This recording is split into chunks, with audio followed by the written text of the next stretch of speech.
So I'm back with some of the most gorgeous recipes that I have been loving on recently. I'm really excited to share all three with you. You are going to get so many ideas from today's video. So I've got this crispy sea bass with cherry tomato and olive butter beans, served with this capered dill Greek yogurt, divine. If you're in need of a comfort dish, I've got this butternut squash and sage orzotto, and I'm also going to be sharing this coconut and cumin rice, mango and tomato salad, and jerk salmon bowl. Can't go wrong with that one. I would love to hear from you in the comments. Let me know which one you'll be trying out. For more of my recipes, you can head over to my website and check out all of my ebooks over there. Let's get into it. The way that this meal comes together so beautifully, you would think it's way more complex than it actually is.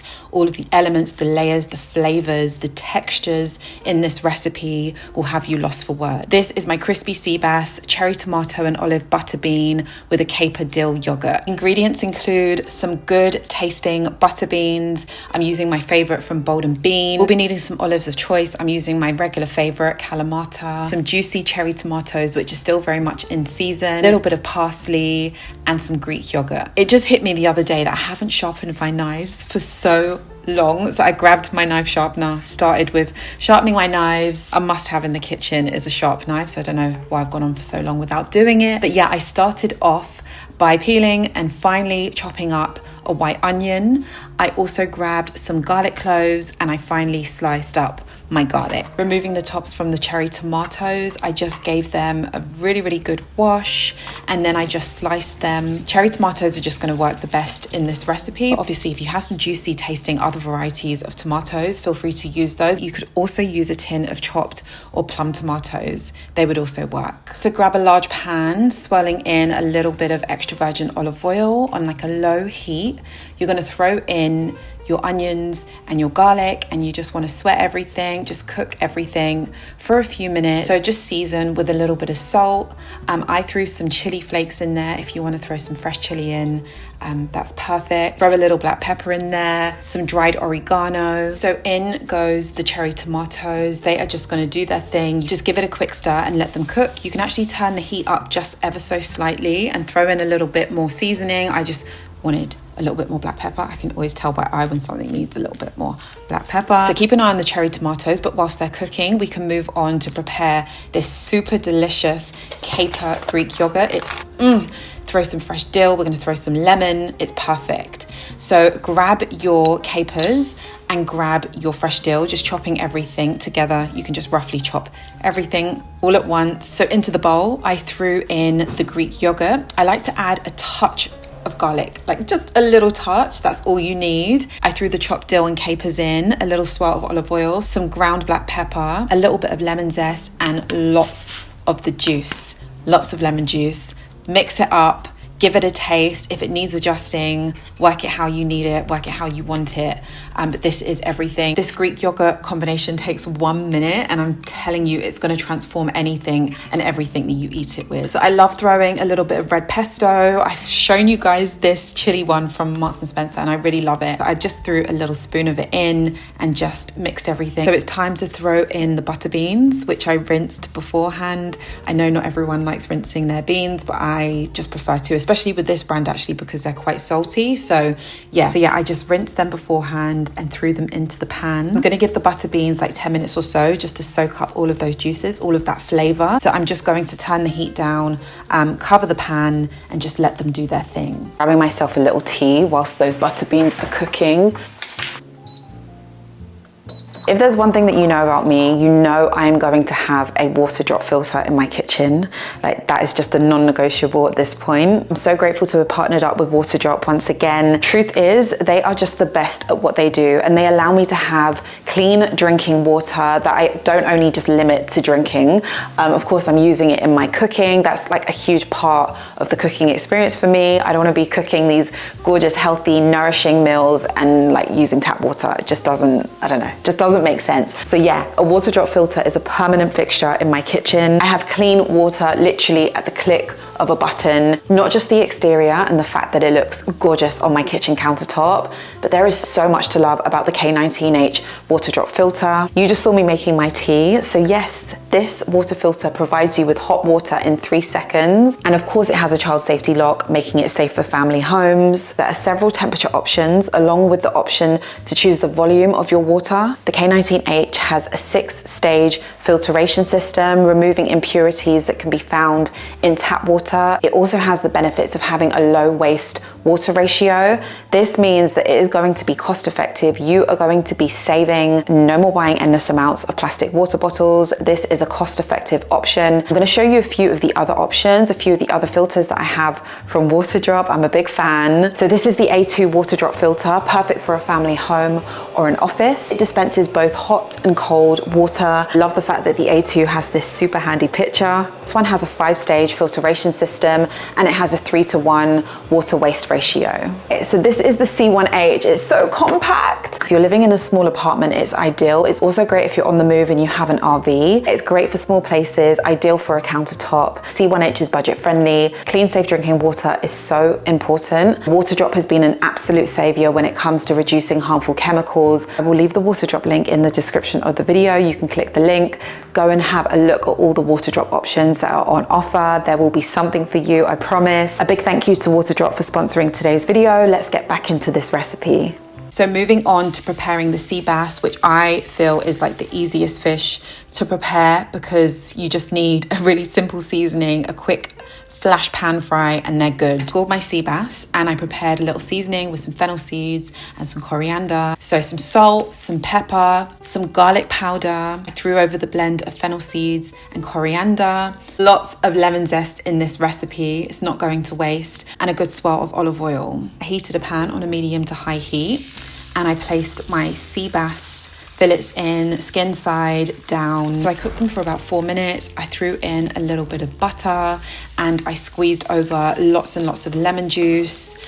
Once they were ready to be flipped, once they were crispy, like I said, about 4 minutes in, I just flipped them and cooked them on the other side for a few more minutes. The butter beans have just had a minute just to marinate in all of that deliciousness. So we're gonna throw in the olives along with some chopped parsley, and this is all ready to serve up. So I grabbed that gorgeous caper and dill Greek yogurt, and then I placed on top those steamy hot cherry tomato and olive butter beans, and topped everything with a piece of sea bass, some extra dill, a little swirl of olive oil, a little lemon on the side, and I was ready to dive in. If you want a recipe that is going to impress, something that will just hit the spot, something that looks a little bit more complicated than it actually is, you have to try this one out. I'm actually excited for you to try this because once you try it, you'll know why I'm hyping it up so much. It's really, really, really tasty.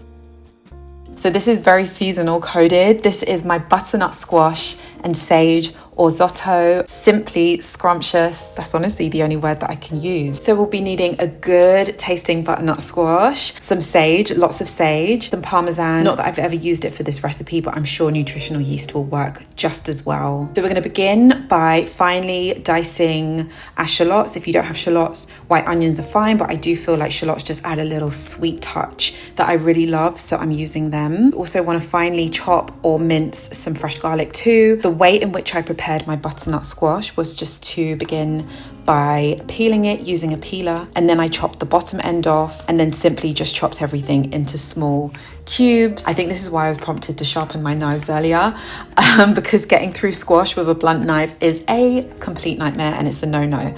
So yeah, make sure you have a sharp knife and a steady hand and just chop your butternut squash up. So grabbing a large pan, I'm using this shallow pan. It's ideal for an risotto. We are going to heat a little bit of olive oil and then throw our shallots and our garlic in, just keeping everything cooking on a nice low heat. This is a low and slow recipe. So we want to give it a little bit of salt. I used some ground black pepper. I've just got a thing for ground black pepper at the moment. And yeah, just kept everything moving in the pan until all ingredients had softened. I then threw in the cubed butternut squash. You might be thinking, oh my goodness, this butternut squash is going to take forever to cook, but trust me, it actually doesn't. Just be a little bit patient and within like, I don't know, 10 minutes or so, it would have softened, you'll see. So you can cover your pan, just making sure that you're checking on the butternut squash, just moving it around the pan every now and then. So cook your butternut squash. This is what we're aiming for. Some softened, delicious butternut squash that looks something like this. Once the butternut squash starts to soften, this is when you need to prepare your stock. So I'm using some vegetable stock. I just poured some hot water over it, dissolving everything. So from now, everything kind of requires your attention. Like you can't really leave the pan for too long. So just have everything in place, have your stock ready. So you're gonna go ahead and throw in the orzo. I like to kind of give mine the opportunity to lightly toast in the pan. It's just gonna add more flavor. For a couple of minutes, I just kept everything kind of moving in the pan until it became a bit toasty. I should have thrown my sage in earlier. I completely forgot, but I threw my chopped fresh sage in. I then threw over some white wine. The white wine is going to evaporate almost instantly. So once it has evaporated completely, you can then begin to throw in your stock. Now the trick is to throw in the stock bit by bit. You don't want to throw it all in at once. You want to do it gradually. So throw the stock in, give it a good mix, throw some more stock in, give it another good mix, and so on and so forth. You can have a little taste of the orzo along the way. You don't want it overcooked, so just make sure it's not soggy and too soft. You want it a little bit al dente.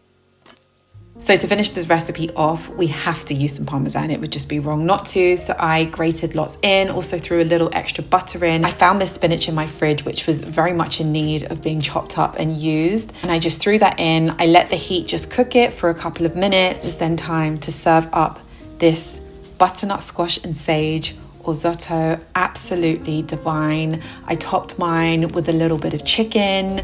I actually crisped some sage leaves up. So good. And yeah, just dived into this absolute comfort bowl. I couldn't think of anything more suited for this weather right now. I think this will forever be one of my favorite meals. And I know this might seem so basic to some, but I don't think there is anything like this combination. Like it works every time. Rice and salmon with some type of sweet mango salad is just a heavenly combo for me. This one has been on repeat for like the last 5 years or so. It really doesn't get any better. We're gonna create perfection in a bowl. We're gonna cook some jerk salmon with some Cuban coconut rice and this mango and tomato salad. So of course, we're going to be needing some salmon. I've got my salmon fillets. We'll be needing some rice with some coconut milk. I'm going to be using Rachel Ammer's incredible jerk marinade. This stuff, if you haven't tried it, like you actually have to order it. It's so, so good. And the ingredients are so wonderful as well. Tomatoes are still very much doing their thing. So I've got some cherry tomatoes and my absolute favorite. These are called Brad's Atomic tomatoes, or Brad's Atomic grape tomatoes. They are just out of this world. A juicy mango, you don't want it to be too soft though. So we'll start by just seasoning up our fish. Ideally, you would do this like the night before, or at least leave it for like, I don't know, 4 or 5 hours. Yeah, it's gonna taste a lot better.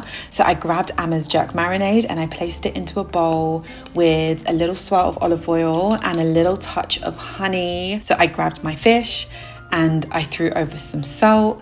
I also love to throw over a little bit of garlic powder, just making sure everything is covered. Then I remembered I didn't poke any holes in the salmon, so I went and did that just so the seasoning can just seep in deep and get really, really delicious. So I just placed on that jerk marinade, threw over some extra black pepper, and actually topped everything with some fresh thyme. So when you're ready to cook your salmon, you can go ahead and squeeze over lots of fresh lime juice and just place it into like a 190 degrees Celsius oven. This is quite a thick piece of salmon, so I left it in there for about 18 to 20 minutes. So for the mango and tomato salad, we're gonna grab all our juicy tomatoes and just chop them. Look how gorgeous this variety is. They are insanely beautiful. We can chop up lots of fresh coriander. That's if you like coriander. If you don't, you could definitely use parsley. You want some type of herb, so just use parsley, that's fine. I love coriander, so I chopped up loaves along with some red onion. So grabbing a bowl, I threw in the tomatoes, coriander, and the red onion, and then I grabbed my mango and just chopped it up. So I just kind of chopped half. I didn't use all of it. I peeled the skin and then just chopped it into cubes and then threw it into the salad. I swirled on a little bit of olive oil, lots and lots and lots of fresh lime juice, some chili flakes, a little touch of salt, and just stirred everything well. The color alone is doing so much for me, but eating this is just next level joy. So we're gonna make some cumin coconut rice. We're just going to wash our rice until the water runs clear. Like, we want to wash our rice really, really well, and then go ahead and measure out some fresh water. So I love to use half water and half coconut milk.